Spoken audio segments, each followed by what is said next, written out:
Cristo, tú eres mi Rey, eres mi Señor,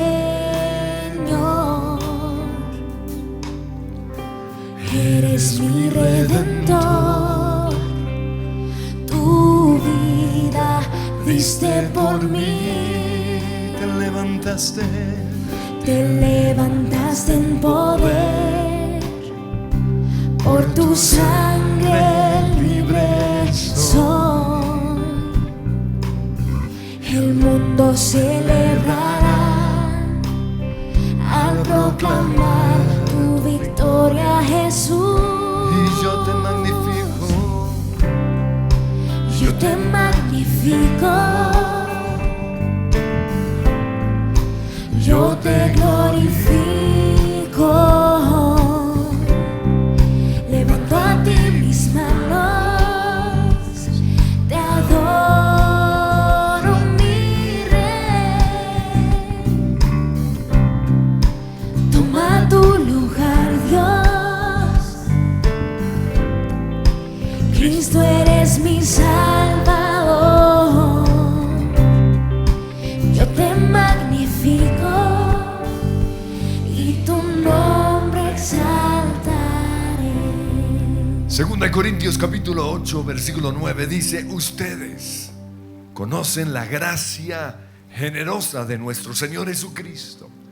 Aunque era rico, por amor a ustedes se hizo pobre, para que mediante su pobreza pudiera hacerlos ricos. ¿Se han puesto ustedes a pensar por qué razón Dios el Padre eligió a una niña pobre para ser la mamá de Jesús en lugar de elegir a una niña rica?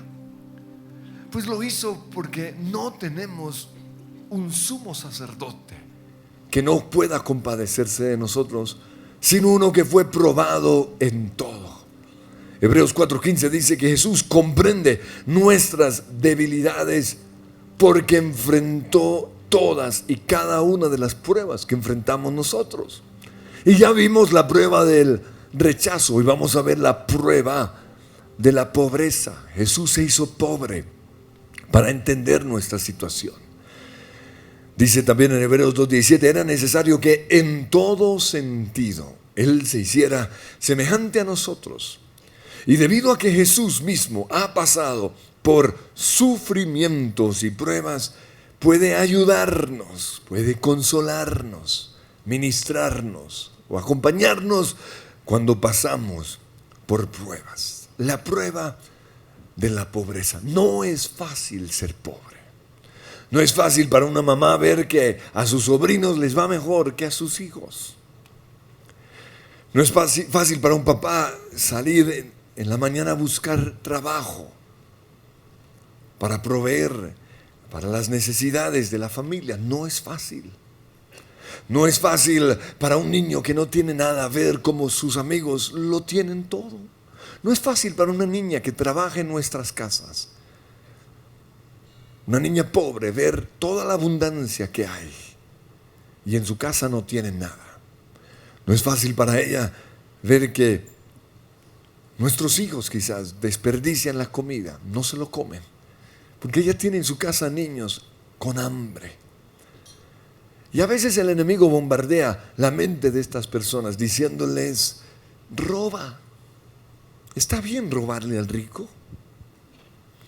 O pone cizaña en contra de sus jefes. Esta gente es tacaña. Esta gente no piensa en los pobres. Esta gente ama el dinero. No es fácil ser pobre. Y yo lo sé porque mis papás fueron misioneros. Y un misionero es una persona que decide dejar su nación para ir a otra y vivir por la fe. ¿Qué es vivir por la fe? Vivir por la fe es creer que Dios va a tocar el corazón de otros para que ellos nos den. Eso es vivir por fe. Y eso es lo que hace un misionero. Y entonces Dios es bueno y Dios toca corazones, pero a veces la gente se hacen los locos. Y hubo momentos de mucha prueba financiera en mi vida. El, el, el promedio de ingresos que recibíamos, y esto era cuando el mejor mes era $400. Y en ese entonces $400 eran 4 sueldos mínimos. Estoy hablando de los años 70, finales de los 70. En términos de hoy serían 2 millones. Vivíamos con 2 millones de pesos mensuales y éramos 6. Y para mí no fue fácil ver que mis amigos del colegio tenían relojes nuevos. En esa época salieron los relojes con alarma. No sé si recuerdan que cada hora hacían pip, pip. Y ellos programaban sus relojes para la hora del recreo y comenzaban a cantar. Biri, biri, biri, biri. Y yo tenía una chanda de reloj modelo 50 que mi abuelito me había regalado. Todo oxidado. O sea, yo apenas veía la hora. Muchos años después me di cuenta que era una reliquia. Era marca Sima, suizo, fino. Pero yo lo comparaba con ese que hacía pipí. No fue fácil para mí ver que todos mis amigos tenían televisor, pero nosotros no. Finalmente, después de mucho ahorro, logramos comprar nuestro televisor Hitachi de 12 pulgadas, blanco y negro. Y cuando compramos ese, ya ellos tenían a colores. Y para más piedra, otros tenían Betamax. Ellos tenían carros último modelo y nosotros andábamos en un Simca 1972 y éramos 6 metidos en esa cosa. Ellos iban al colegio en la ruta del colegio. A nosotros nos llevaba mi papá, qué oso.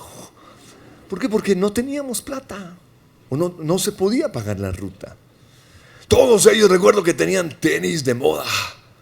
Y en esa época pues no se conocían las marcas como ahora, que Nike, Puma y todo eso. Lo más fino era unos tenis que tenían por nombre North Star, ¿recuerdan? North Star. O Broquets. Y yo llegaba al colegio de mis Panam. Imagínense. No, Panam sí era mucho mal gusto, oiga. Croydon al menos, sí. Entonces, yo ahorré durante mucho tiempo para comprarme mis Broquets. Y finalmente llegó el día y me fui, recuerdo, a unos saldos por allá al sur, barrio Santa Lucía. Unos saldos. Y me los compré. Y durante 3 años los usé. Hasta los mandé a reencauchar después de 2 años. Entonces no fue fácil ser pobre. Mis amigos tenían camisetas marca Lacoste. Por eso yo me fui a San Andresito y compré uno que también tenía un lagarto. Después supe que eran chiviaos.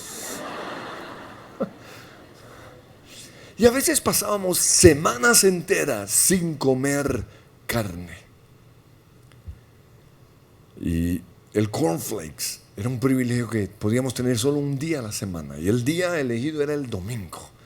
El domingo podíamos comer cornflakes.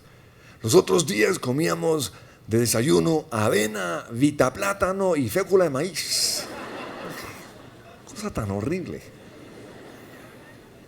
Nunca cogimos taxi, porque éramos pobres. Yo recuerdo que un día mi papá vino en un taxi y yo salí bravo porque estaba gastando la plata de la familia. Y esto lo digo porque yo veo personas que no tienen dinero y cogen taxi. Todas las semanas teníamos que lavar nuestros cuartos porque no había una niña que lo limpiara. Todos los días lavábamos la loza y por eso también yo aprendí a cocinar. Pero no es fácil ser pobre. El pobre tiene ciertas pruebas. El pobre es tentado a robar. Porque como dice el dicho, la ocasión hace al ladrón. Entonces la necesidad, o más bien la necesidad hace al ladrón. Esa necesidad que tienen de suplirle a su familia los puede llevar a pensar en la posibilidad de robar. También una persona pasando por la pobreza es tentada a creer la filosofía de Robin Hood, que dice que robarle al rico para darle al pobre, eso está bien, y eso no está bien. Robar es robar. El pobre también es tentado a criticar al rico, criticar al que tiene. Esos ricos, esa gente adinerada, mírenlos cómo comen. es la tentación a la cual no se puede ceder. El pobre es tentado a sentirse acomplejado, a volverse torpe en presencia de otros, y especialmente si son de mejor clase, a sentirse intimidado. Y por eso, en lugar de enfrentar sus luchas, prefieren esconderse y nunca salir de allí. El pobre es tentado a no salir de la pobreza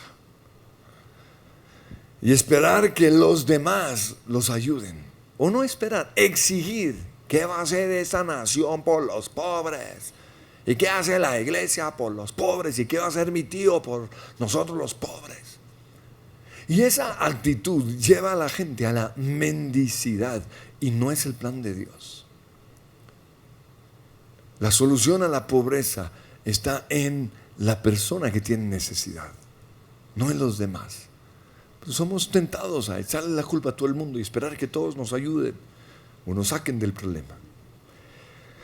También una persona pobre es tentada a solo relacionarse con los pobres. Esa es su zona de confort.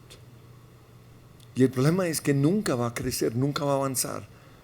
No va a llegar a ser una mejor persona. Y esa es quizás una razón por la cual permanecen allí.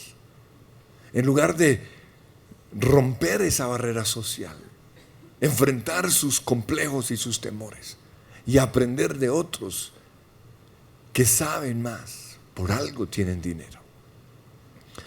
Pero la Biblia dice que Jesús, siendo rey, se hizo pobre, porque no tenemos un sumo sacerdote que no pueda compadecerse de nosotros, sino uno que fue tentado en todo, probado en todo.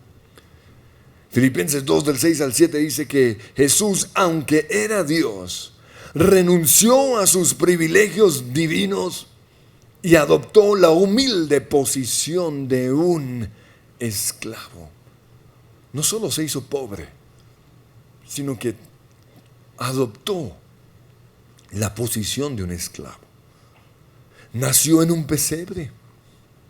Lucas 2:7 dice: María dio a luz a su primer hijo, un varón, y lo envolvió en tiras de tela. En muchas traducciones dicen pañales, pero en la Nueva Traducción Viviente dicen tiras de tela. No tenían plata ni siquiera para pañales. Y lo acostó en un pesebre, porque no había alojamiento disponible para ellos. No fue casualidad de que en Belén no hubiese alojamiento para Jesús cuando José y María llegaron. Y por eso Jesús nació en un establo en medio de animales. Todo esto fue parte del plan de Dios para que Jesús pudiera entender a los que nacieron en la pobreza. Pero también Jesús tuvo la siguiente etiqueta: de Nazaret. Los primeros seguidores que tuvo Jesús fueron Andrés y Felipe. Y con respecto a Felipe, Juan 1:45 dice que después de encontrar a Jesús, fue a buscar a Natanael y le dijo: hemos encontrado a aquel de quien Moisés y los profetas escribieron. Se llama Jesús, el hijo de José, de Nazaret. ¿Nazaret?, exclamó Natanael. ¿Acaso puede salir algo bueno de Nazaret? Esa era la etiqueta de Nazaret. Es la etiqueta que durante años nosotros los colombianos hemos llevado cuando viajamos a Estados Unidos. Cuando un avión llega a Estados Unidos, eso llaman a todo el ejército. El avión lo rodean los perros. No sale, hay como 5 gringos ahí mirándolo a uno y oliéndole a uno las maletas. El pasaporte colombiano fue o es como lo que para Jesús fue la región en donde vivía o el pueblo donde vivía, Nazaret. Recuerdo en una ocasión yo fui a México y fui por mis maletas a donde estaban todas las maletas y no encontraba dónde estaba el vuelo de Colombia, hasta que finalmente pregunté y me dijeron: es que los vuelos de Colombia llegan por entre ese túnel.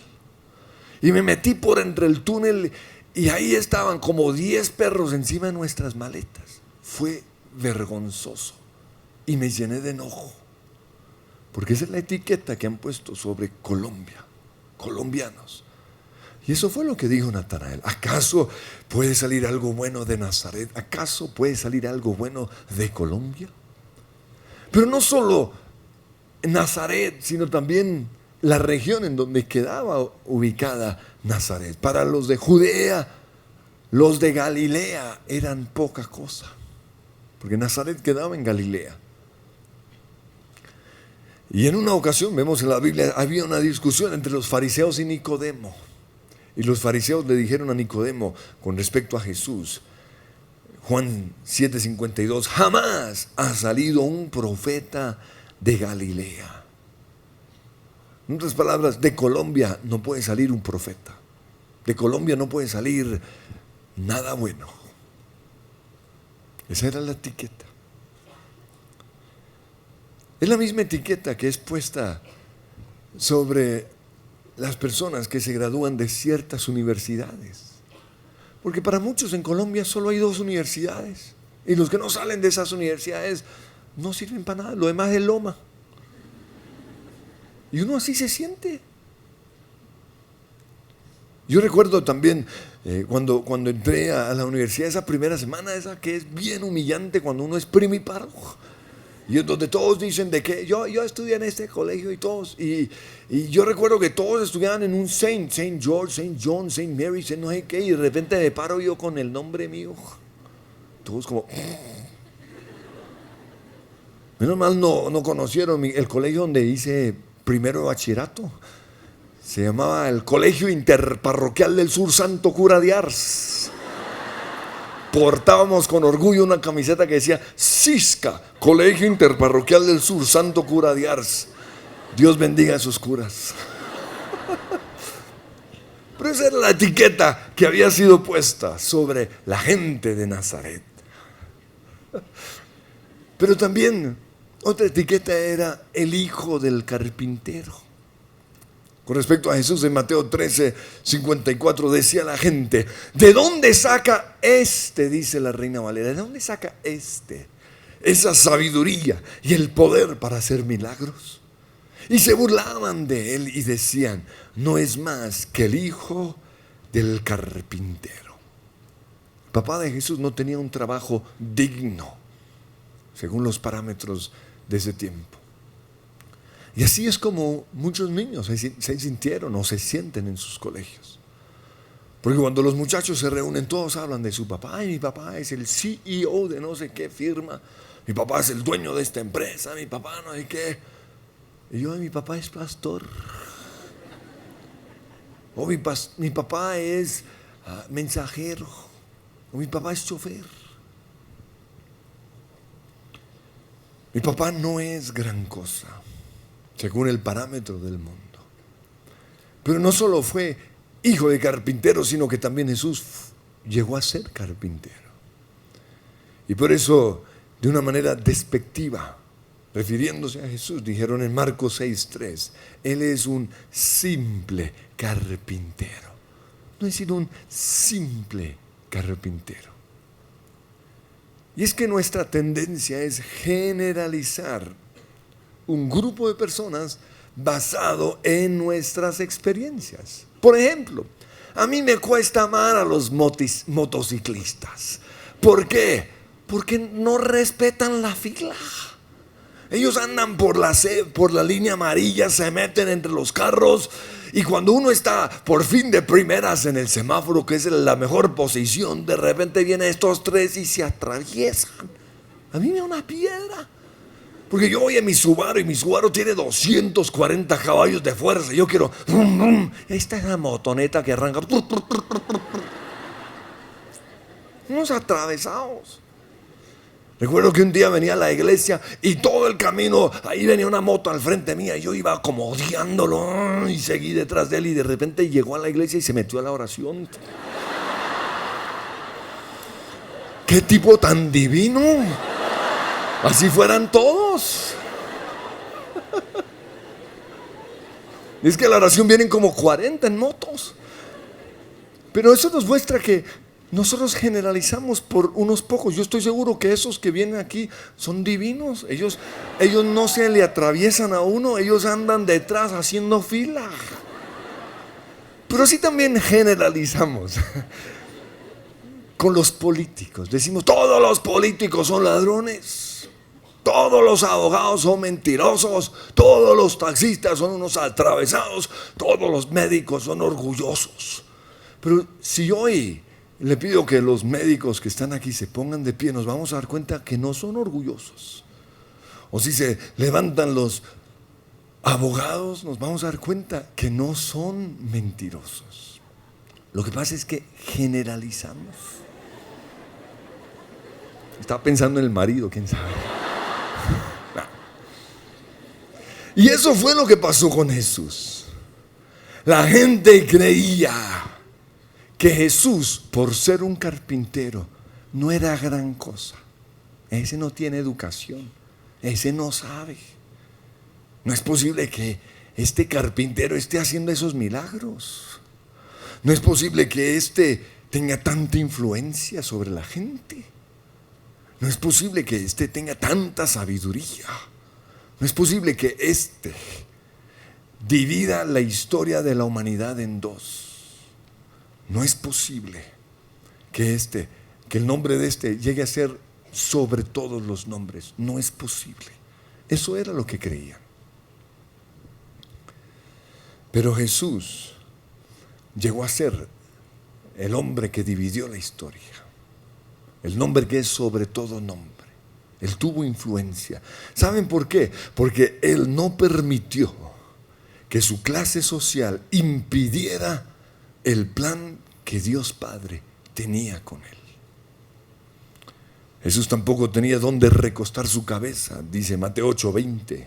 Jesús dijo, los zorros tienen cuevas donde vivir y los pájaros tienen nidos, pero el Hijo del Hombre no tiene ni siquiera un lugar donde recostar la cabeza.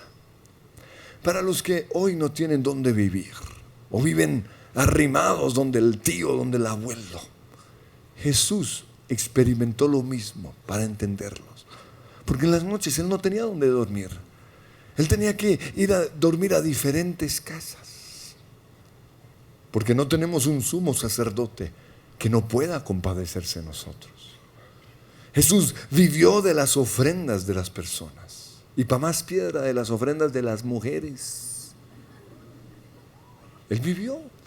Y sabe que no es fácil vivir de las ofrendas. Yo lo sé porque de eso vivíamos nosotros como misioneros. Se supone que un misionero, para mantener las ofrendas llegando, tiene que volver a su nación cada 3 o 4 años. Pero como nosotros no tenemos plata para el viaje, fuimos después de 7 años y nadie nos conocía. Y nos tocó viajar por toda Australia, casi 7,000 kilómetros, yendo a diferentes iglesias, grupos de oración y visitando familiares. Y fue humillante porque nos sentíamos como mendigos, pidiendo plata. Hablábamos de lo que estábamos haciendo en Colombia y esperábamos que Dios tocara su corazón. Y ahí al final era mi papá, mi mamá y hay 4 chinos como. Y la gente venía y nos abrazaba y decían, ustedes están haciendo un gran trabajo en Colombia, que el Señor lo bendiga. Y de la esta nada. ¿Por qué? Porque la gente prefiere ayudar a la obra social que a la predicación del Evangelio. Y eso es hasta el día de hoy. Y el mandato del Señor es predicar el Evangelio. Dice, aún a los pobres se les predicará el Evangelio. ¿Por qué? Porque la predicación del Evangelio va a liberar de la pobreza. Con respecto a Jesús, Lucas 8:3 dice, Juana, la esposa de Chuza, administrador de Herodes, Susana y muchas otras mujeres que contribuían con sus propios recursos al sostén de Jesús y sus discípulos. Cuando empezamos esta iglesia, fueron las mujeres las que sostuvieron la iglesia, mujeres ricas que Dios trajo. Y Dios, o Jesús, experimentó lo mismo para entendernos. También dice la Biblia que Jesús fue sepultado en una tumba prestada. No tenía dónde caer muerto. Mateo 27:57.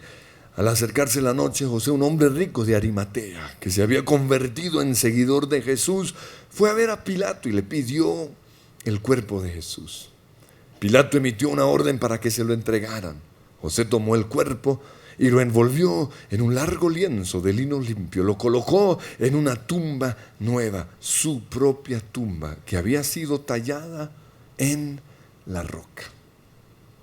Una tumba prestada. Pero lo increíble es esto, que aunque Jesús fue pobre, no se le notaba la pobreza. ¿Por qué? Porque Jesús no permitió que su valor como persona fuera determinado por su clase social. Jesús tenía una buena autoestima. Jesús se sentía confiado y por eso Él se podía relacionar con toda clase de personas. Lo vemos relacionándose con la clase alta, con la gente play, la gente bien, con Marta, María, Lázaro, con Juana, con Zaqueo, con Mateo, con el centurión romano.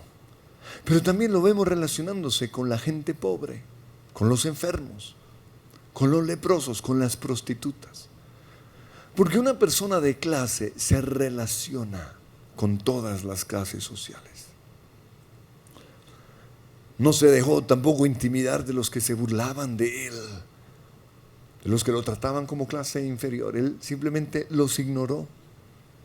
Jesús no fue ñero, pobre, pero de buen gusto.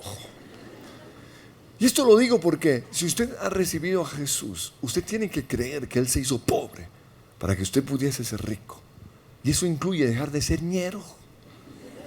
Es porque hay unos que todavía no la captan y andan con los pantalones hasta aquí abajo. Súbase los pantalones, que se den ñero. Y hablan ñero. Jesús sabía hablar, o Él hablaba rico. Dice en Marcos 1:22, la gente quedó asombrada de su enseñanza, porque lo hacía con verdadera autoridad.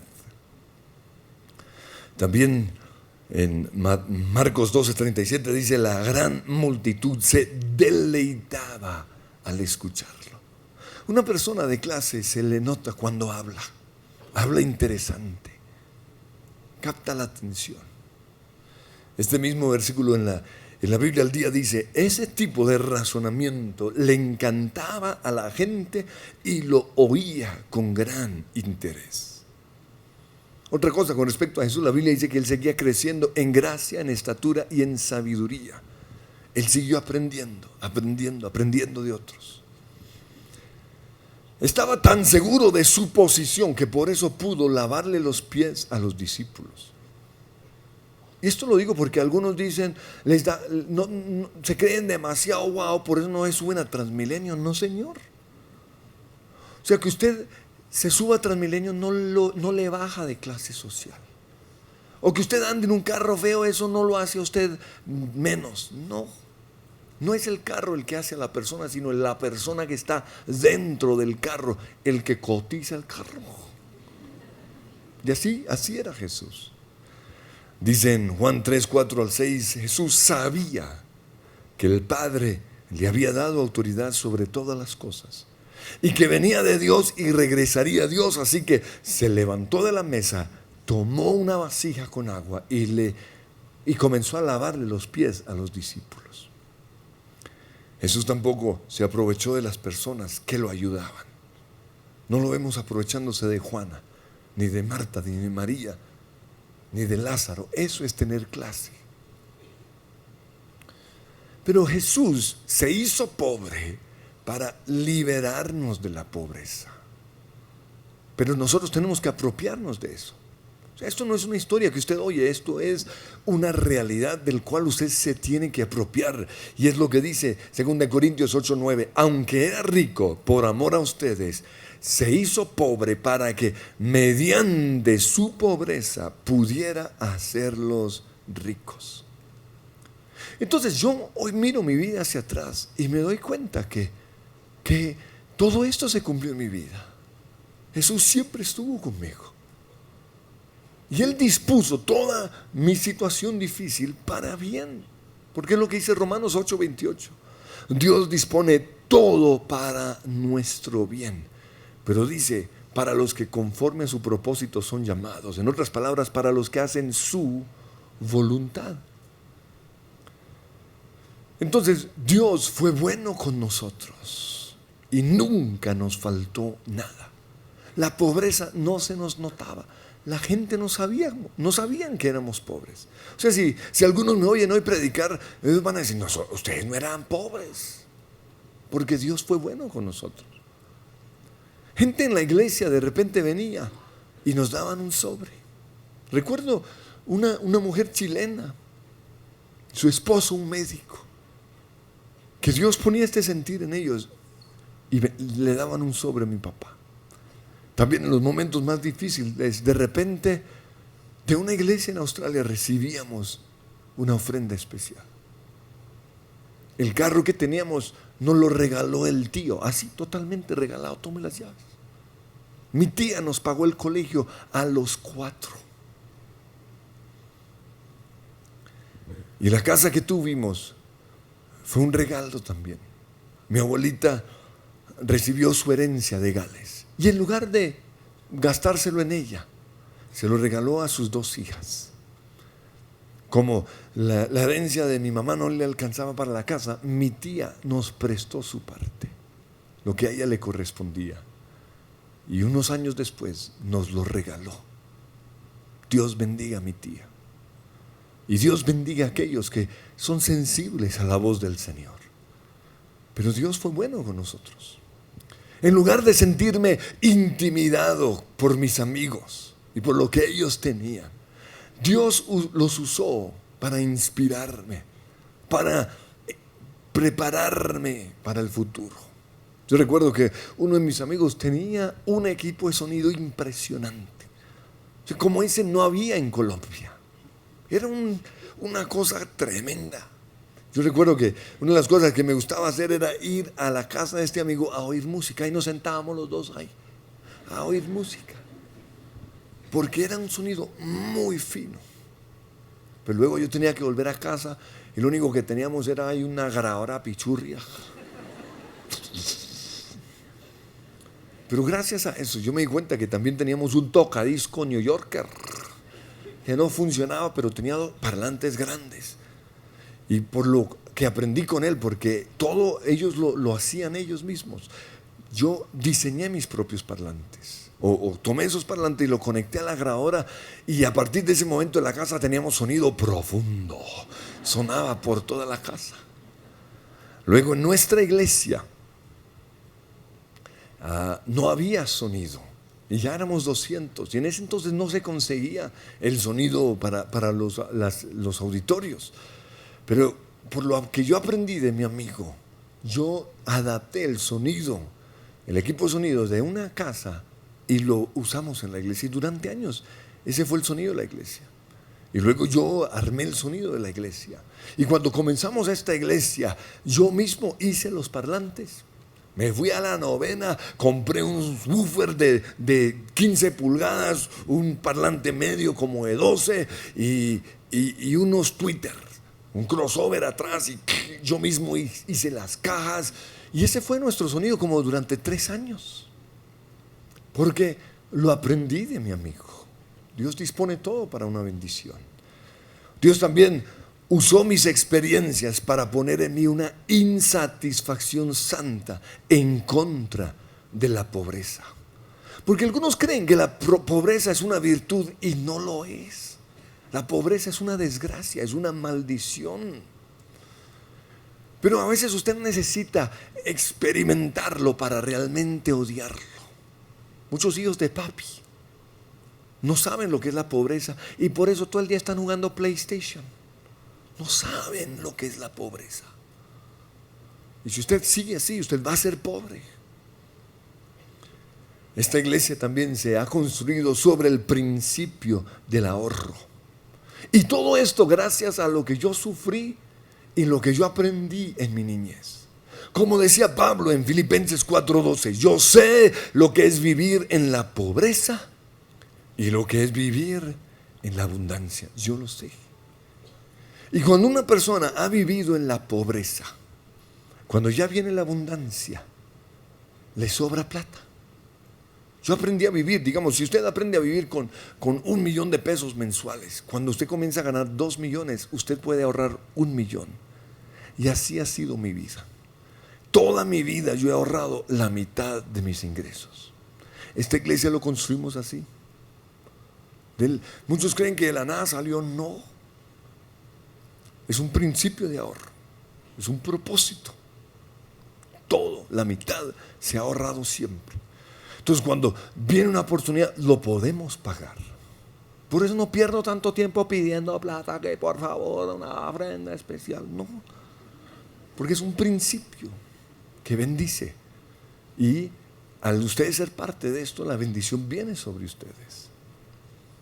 Principio del ahorro, porque yo sé lo que es vivir en pobreza y lo que es vivir en abundancia. Yo sabía que en mi casa no había suficiente dinero. Yo sabía las pruebas financieras. Por eso en el colegio, cuando nos decían que hay que comprar, que se tienen que comprar estos rapidógrafos, estas escuadras marca alemana, estos colores, o sea, todo lo que nos pedían comprar, yo nunca le decía nada en la casa. ¿Por qué? ¿Para qué amargarlos? Yo sabía que no lo podían pagar. Yo simplemente seguía ahí con mis colores baratos y mi tajalápiz. También yo tampoco les exigía plata a mis papás, ¿no? Si en el colegio nos pedían o había un plan de paseo o algo así, yo no les pedía, porque sabía que no lo tenían. Y cuando se acercó el tiempo de la universidad, yo sabía que yo tenía que pagarlo. Entonces con mis traducciones yo empecé a ahorrar para pagar mi semestre. Y todo esto gracias a esa escasez. Cuando nosotros salíamos a comer como familia, porque aunque éramos pobres, al menos una vez al mes salíamos a un restaurante. Íbamos a Wimpy, ¿recuerdan? Pero yo me acostumbré a mirar a este lado, donde están los precios, y yo miraba lo más barato. O sea, nunca me aproveché de mis papás. Y siempre pedía lo barato. Incluso cuando mis tíos nos llevaban a restaurantes finos, yo siempre miraba lo más barato y elegía el plato que menos costaba. Arroz con pollo, perdón. Y me decían, no, pero coma carne, no, arroz con pollo. Ahora, en ese momento yo no lo sabía, pero hoy sé que el aprovecharse de la bondad de una persona que nos quiere bendecir es mentalidad de pobreza o de escasez. Aún en Proverbios lo dice, que cuando alguien nos invita a comer, pidamos poquito, porque el aprovecharse es mentalidad de escasez. Nos van a odiar. Todo esto fue necesario porque Dios quería enseñarme a ser un hombre exitoso. Pero finalmente Jesús se hizo pobre para ministrar al pobre, para entenderlo, para consolarlo. Hebreos 2:18, debido a que Jesús mismo ha pasado por sufrimientos y pruebas, puede ayudarnos cuando pasamos por pruebas. Por eso quiero que cerremos nuestros ojos y quiero que nos conectemos con Dios. Y Señor, yo te doy gracias porque dejaste tu trono de gloria, dejaste las riquezas, dejaste la majestad del cielo, las calles de oro, la gloria de ese lugar para venir a la tierra y vivir como hombre. Gracias, Jesús, por nacer en un lugar pobre, por nacer en un pesebre, por entender lo que es no tener ni siquiera plata para los pañales. Gracias porque tú entiendes el dolor de una persona pobre, el dolor de una persona que lo tuvo todo y hoy no tiene nada. Yo te pido, Señor, que hoy tú seas el consuelo y que pueda tener la esperanza de que todo va a salir bien. Yo te pido, Señor, que hoy acompañes a aquel que nació en pobreza, pero no lo dejes vivir en pobreza. Libéralo, Señor, de ese manto en el nombre de Cristo Jesús. Libéranos, Señor, de la etiqueta que fue puesta sobre nosotros por nacer en un pueblo o en el campo o en Colombia. ¿Acaso algo bueno puede salir de esta nación? Claro que sí. Hoy declaramos, Señor, que lo mejor de lo mejor sale de Colombia. Hoy bendecimos el pueblo de donde venimos. Hoy creemos, Señor, que es un honor ser hijo de mi papá. Y aunque muchos lo desprecian, hoy lo bendigo en el nombre de Cristo Jesús. Hoy declaro que es una bendición para mí ser hijo, el hijo del carpintero. Y declare, ¿usted es hijo de qué? Declárenlo. Y eso lo tengo el Señor como mucho honor. Declaro, Señor, que también mi profesión es una bendición, y declárenlo. Yo soy, y me siento orgulloso de lo que soy. Y yo no voy a permitir que mi clase social determine mi identidad, determine mi futuro. En el nombre de Cristo Jesús, hoy me dejo ministrar por el Señor, porque ni siquiera tenías dónde recostar tu cabeza, pero soportaste esa pobreza para liberarme a mí, Señor, de mi pobreza. Oh, gracias, Padre Dios. Yo sé que vas a proveerme esa casa. Yo sé, Señor, porque te hiciste pobre para ayudarme. Oh, gracias, Jesús. En el nombre de Cristo Jesús.